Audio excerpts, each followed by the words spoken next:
अस्सलाम वालेकुम। आज की हम जो वीडियो है उसमें हम ट्रांसलेशन करेंगे। ट्रांसलेशन को सबसे पहले ट्रांसलेशन क्यों कहते हैं, क्योंकि ट्रांसलेशन बेसिकली क्या होती है, जो मैंने पिछली वीडियोस में बताए थे, कोडॉन्स होते हैं। कोड होता है वो जो mRNA का स्पेसिफिक कोड होता है वो बेसिकली प्रोटीन की फॉर्म में ट्रांसलेट हो होता है, तो इसलिए इसको ट्रांसलेशन कहते हैं। अब प्रोकैरियोट्स और यूकैरियोट्स में क्या कहते हैं, डिफरेंट होती है ट्रांसलेशन।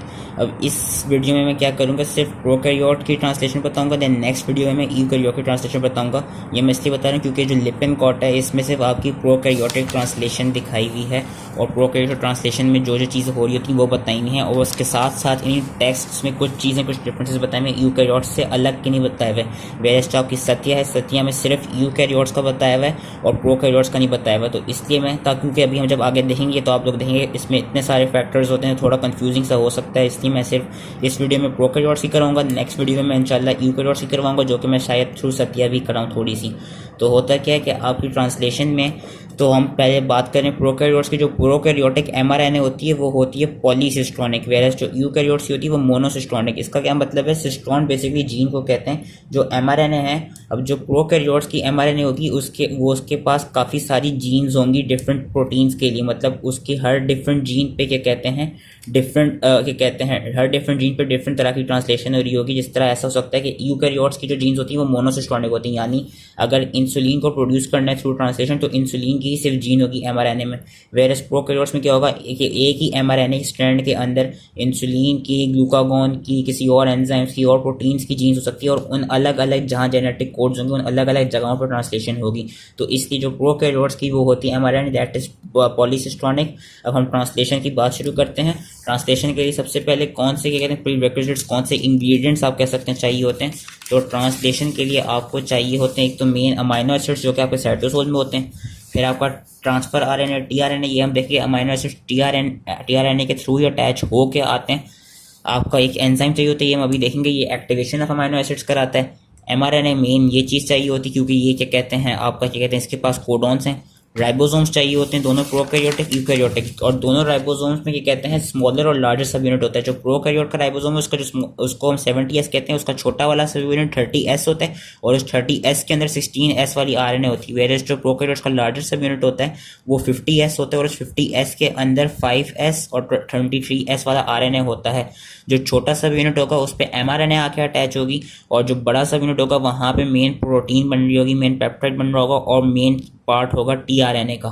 ठीक है, इस तरह यूकैरियोट्स का जब हम कर रहे होंगे तो मैं यूकैरियोट्स का बता दूंगा। बेसिकली यूकैरियोट्स का यही होता है, उसमें भी अगेन एक छोटा और लार्जर सब यूनिट होता है।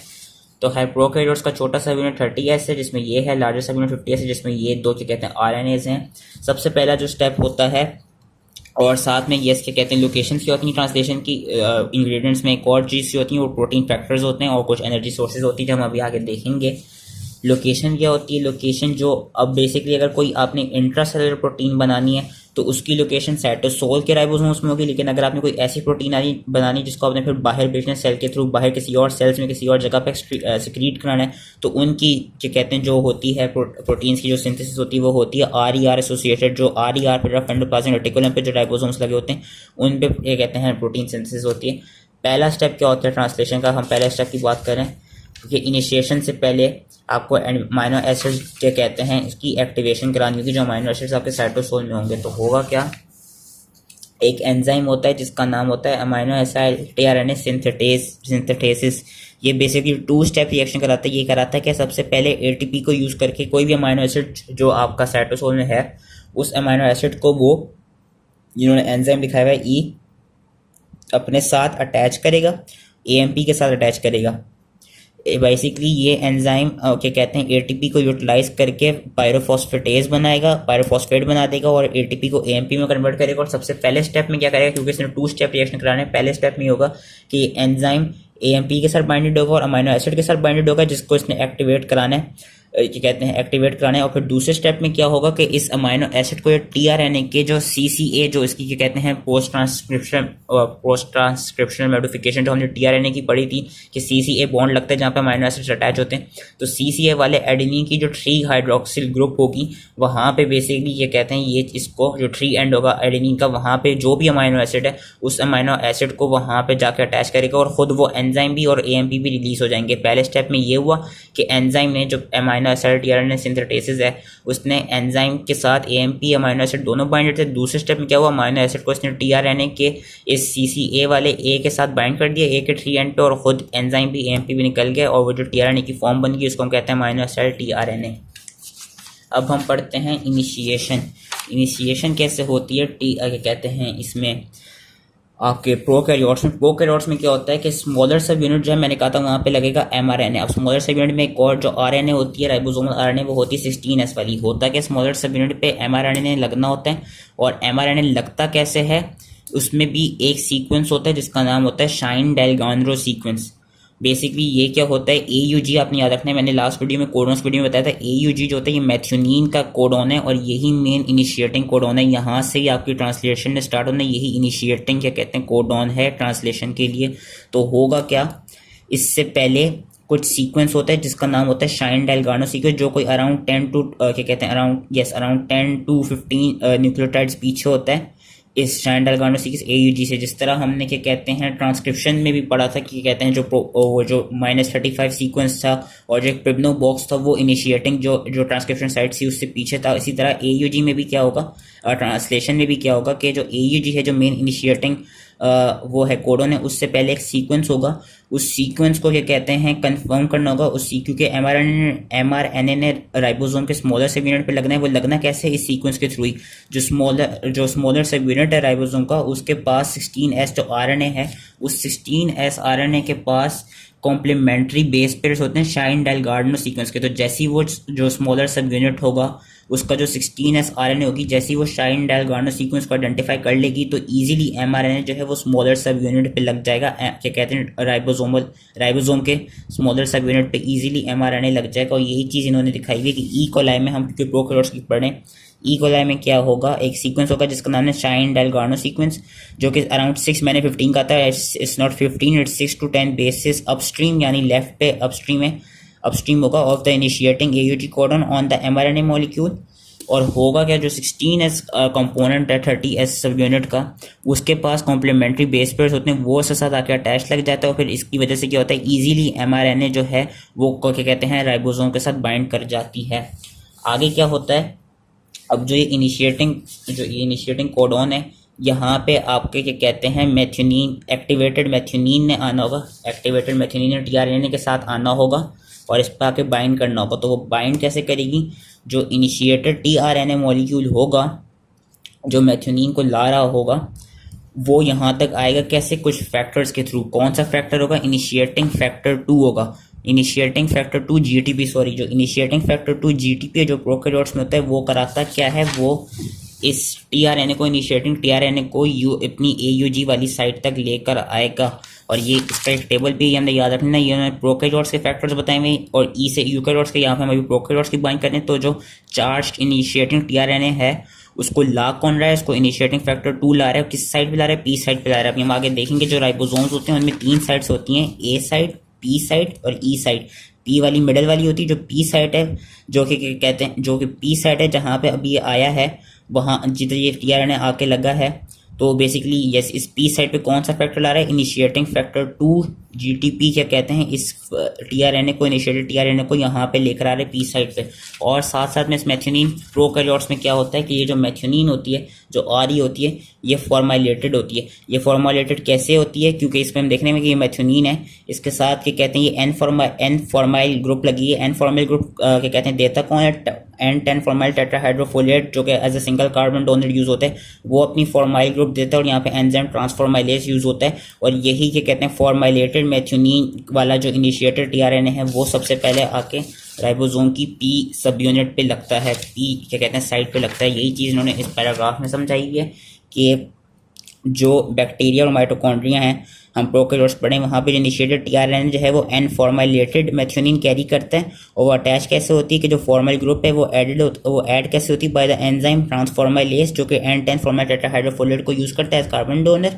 और फिर वो आके लगती है P साइड पे, A साइड अभी एम्प्टी होगी, P साइड पे वो आके लगेगी। फिर क्या होगा, जब ये वाली क्या कहते हैं एक चीज़ बन गई, पिक्चर जब बन गई कि स्मॉल सब यूनिट पे आपके टीआरएनए ने फॉर्माइलेटेड मैथ्योनीन को लेकर आ गया और लग गया। फिर क्या होगा, फिर आपका जो कहते हैं लार्जर सब यूनिट है वो साथ में बाइंड कर जाएगा। जो 50S सब यूनिट है, लार्जर सब यूनिट है राइबोसोम का, वो आके बाइंड कर जाएगा और वो क्या कहते हैं, इससे होगा क्या, जो इनिशिएटिंग फैक्टर 2 जीटीपी था वो अपनी जीटीपी को हाइड्रोलाइज कर देगा, जिससे खुद इनिशिएटिंग फैक्टर 2 भी निकल जाएगा और इनिशिएटिंग फैक्टर 1 और 3 भी निकल जाएंगे। जो इनिशिएटिंग फैक्टर 1 और 3 है, इनका काम क्या होता है कि ये आपकी जो लार्जर सब यूनिट है इसकी जो प्री मेच्योर एसोसिएशन, इसकी जो एसोसिएशन होती है स्मॉलर सब यूनिट के साथ, उसको बेसिकली रेगुलेट कर रहे होते हैं। Initiating factor 3 they prevent association of सब यूनिट्स, प्रिवेंट करा रहे होते हैं। कैसे प्रिवेंट करा रहा होता है कि ये इन लोगों का बेसिकली फंक्शन ये होता है कि सबसे पहले टीआरएनए आ जाए, आके लग जाए, जब आके लग जाएगा देन ही लार्जर सब यूनिट आए और आके लगे, उससे पहले ना लगे। तो वो बेसिकली रेगुलेट कर रहे होते हैं कि कब लार्जर सब यूनिट ने आके स्मॉलर सब यूनिट के साथ बाइंड कराने, वो इनिशिएटिंग फैक्टर 1 और 3 का काम होता है। इनिशिएटिंग फैक्टर 2 जीडीपी का काम क्या था कि इनिशिएटिंग फैक्टर 2 ये जो इनिशिएटर टीआरएनए है इसको अपने कोडॉन वाली साइड पे लेकर आ रहा है, और इनिशिएटिंग फैक्टर 3 क्या करा रहा है, इनिशिएटिंग फैक्टर 1 क्या करा रहा है, वो क्या कहते हैं बेसिकली जो लार्जर सब यूनिट है उसको प्रिवेंट करें कि वो जब तक टीआरएनए नहीं आके लग जाता था तब तक तुम भी ना आओ। जैसे टीआरएनए आके लग गया तो लार्जर सब यूनिट है वो भी आके लगेगा, जैसे ही आके लगेगा इनिशिएटिंग फैक्टर 2 की जो जीटीपी थी वो हाइड्रोलाइज हो जाएगी, जिससे इनिशिएटिंग फैक्टर सारे जितने भी हैं वो रिलीज हो जाएंगे। अब क्या होगा, अब यहाँ से आगे क्या होता है, ये थी पूरी इनिशिएशन। अब आगे जो होता है आपका आगे स्टेप आता है इलोंगेशन का। इलोंगेशन कैसे होती है, मैंने कहा पी साइड होती है, ए साइड होती है, ई साइड होती है। पी साइड पे तो अब ये क्या कहते हैं लग गया टीआरएनए और यहाँ पे मेथियोनिन है। अब दूसरा चार्ज एक्टिवेटेड टीआरएनए आएगा, वो आके लगेगा ए साइड पे। उस टीआरएनए का नाम होता है अमाइनो एसाइल टीआरएनए, और उस अमाइनो एसाइल टीआरएनए को ला कौन रहा होता है, एक क्या कहते हैं इलोंगेशन फैक्टर ला रहा होता है, जिसका नाम होता है इलोंगेशन फैक्टर TUGTP। और क्या कहते हैं एक और इलोंगेशन फैक्टर होता है टी। इलोंगेशन फैक्टर TUGTP क्या कराता है कि ये इलोंगेशन फैक्टर TUGTP लिखा हुआ है, ये बेसिकली अब नए इस पिक्चर में उन्होंने ये दिखाया हुआ है कि अब जो नया बॉन्ड बन रहा है वो फिनाइल एलेनिन आ रहा है अमीनो एसिड, जो भी प्रोटीन बन रही है। तो अब जो इलोंगेशन फैक्टर TUGTP है वो क्या कराएगा, वो इस दूसरे एक्टिवेटेड टीआरएनए को जिसमें फिनाइल एलेनिन है उसको लेकर आएगा और उसको आके क्या कहते हैं अटैच करेगा ए साइड पे। जीडीपी यूज हो रही होगी इस प्रोसेस में, जीडीपी यूज होगी, जीडीपी जीडीपी में कन्वर्ट होगी। जीडीपी को ताकि इलोंगेशन फैक्टर वापस अपने ओरिजिनल मोइटी में आ जाए, तो उसको वापस जीडीपी वाली मोइटी में लाने के लिए एक और इलोंगेशन फैक्टर यूज करते हैं जिसका नाम होता है इलोंगेशन फैक्टर टीस। आगे बॉक्स में ये चीज लिखी हुई है कि जो इलोंगेशन फैक्टर TUGTP है ये क्या करा रहा है, it is bringing all other charge tRNA to active site A, जो not active site sorry, to the A site. जो कि मैंने बताया कि जो इलोंगेशन फैक्टर TUGTP है इसने क्या किया, इसने अब नए टीआरएनए मॉलिक्यूल को ए साइड पर लेकर आया, और फिर जब जैसे ये ला रहा था, जब ये ए साइड पे ले आया तो ये खुद जीडीपी में कन्वर्ट हो गया था। अब इसको वापस जीडीपी में कन्वर्ट हो रहा होगा, तो वो जीटीपी में कन्वर्ट कैसे होगा, इस इलोंगेशन फैक्टर के थ्रू होगा। इलोंगेशन फैक्टर टीस जीटीपी, ये जीटीपी प्रोवाइड कर देगी। और यही चीज़ लिखिए कि इलोंगेशन फैक्टर टीस जो है it is a guanine nucleotide exchange factor, यानी ये एक्सचेंज फैक्टर तो जीटीपी प्रोवाइड कर रहा है। जब ये सारा प्रोसेस हो रहा होगा, अब ए साइड पे आके एक आपका अमीनो एसिड टीआरएनए लग गया और एक पी साइड पे टीआरएनए लगा हुआ है। यहाँ पे है मेथियोनिन, फॉर्माइलेटेड मेथियोनिन, यहाँ पे फिनाइल एलेनिन। जो चीज़ अभी मैंने बोली है 2 मिनट पहले, उसकी चीज़ उन्होंने समराइज यहाँ पे किया हुआ है कि elongation factor TUGTP brings the appropriate charge tRNA to the codon in the empty A site. A site का कौन नाम डिकोडिंग साइड होती है। The GTP is hydrolysed to GDP and EFTs mediates exchange of GTP to GDP और GDP to GTP। खैर अब ए side पे amino acid भी है और टीआरएनए भी है, और पी साइड पे भी अब होगा क्या, जो फॉर्माइल मेथियोनिन है और जो फिनाइल एलेनिन है, क्योंकि प्रोटीन बनी है, प्रोटीन्स में क्या होते हैं पेप्टाइड बॉन्ड्स होते हैं बिटवीन अमीनो एसिड्स, तो इनके दरमियान पेप्टाइड बॉन्ड बनना होगा। पेप्टाइड बॉन्ड कैसे बनेगा, जो लार्जर सब यूनिट है जो कि 50S सब यूनिट है इस केस में, उस लार्जर सब यूनिट में एक 23S राइबोसोमल आरएनए होती है। मैंने कहा था लार्जर सब यूनिट्स की जो आरएनए थी वो लार्जर सब यूनिट्स की ये वाली थी 5S पे थी, 23S पे थी। उसमें जो 23S वाली है उसके पास एक एंजाइम होता है जिसका नाम होता है पेप्टाइडल ट्रांसफरेज। पेप्टाइडल ट्रांसफरेज क्या कराता है, ये बेसिकली 2 अमीनो एसिड्स के दरमियान पेप्टाइड बॉन्ड बनवा देता है। और जब पेप्टाइड बॉन्ड बन जाता है तो उससे होता क्या है कि जो अमीनो एसिड पी साइट वाले टीआरएनए के साथ था वो अब हम देख सकते हैं पेप्टाइड बॉन्ड बन गया, तो वो अमीनो एसिड अब जो ए साइट वाला टीआरएनए है उसके साथ एक तरफ से अटैच हो गया। तो इस प्रोसेस को कि पेप्टाइड बॉन्ड बन गया और पेप्टाइड बॉन्ड फिर पी साइड से ए साइड वाले टीआरएनए पे आके लग गया, इस प्रोसेस को हम कहते हैं ट्रांसपेप्टाइडेशन। यही चीज़ इन्होंने इस बॉक्स में बताई हुई है कि peptide transferase and activity of the 23S rRNA of the 50S subunit catalyzes peptide bond formation, transferring the initiating amino acid or growing peptide chain from the P site to the A site, from P site to the amino acid at the A site, which is known as transpeptidation। और यही चीज़ उन्होंने इन paragraphs में भी बताई है। और ये peptide bond form कैसे होता है, अल्फा कार्बोक्सिल ग्रुप्स के दरमियान फॉर्म होता है। और एक और चीज़ हमें बताना भूलिए, जो प्रोटीन बन रही होती है ना, ये एन टर्मिनल से अपने नाइट्रोजीनियस टर्मिनल से अपनी कार्बोक्सिलिक टर्मिनल तक बनेगी। एन टर्मिनल सबसे शुरू में होगा और जो सबसे एंड में जो बनता जाएगा प्रोटीन का स्ट्रक्चर वो होगा कार्बोक्सिलेटेड टर्मिनल, सी टर्मिनल होगा। तो peptide bond formation between alpha carboxyl group of amino acid in the P side and the alpha amino group of amino acid in the A side is catalysed bye enzyme peptidyl transferase, जो कि activity है ribosomal RNA की larger सब unit की।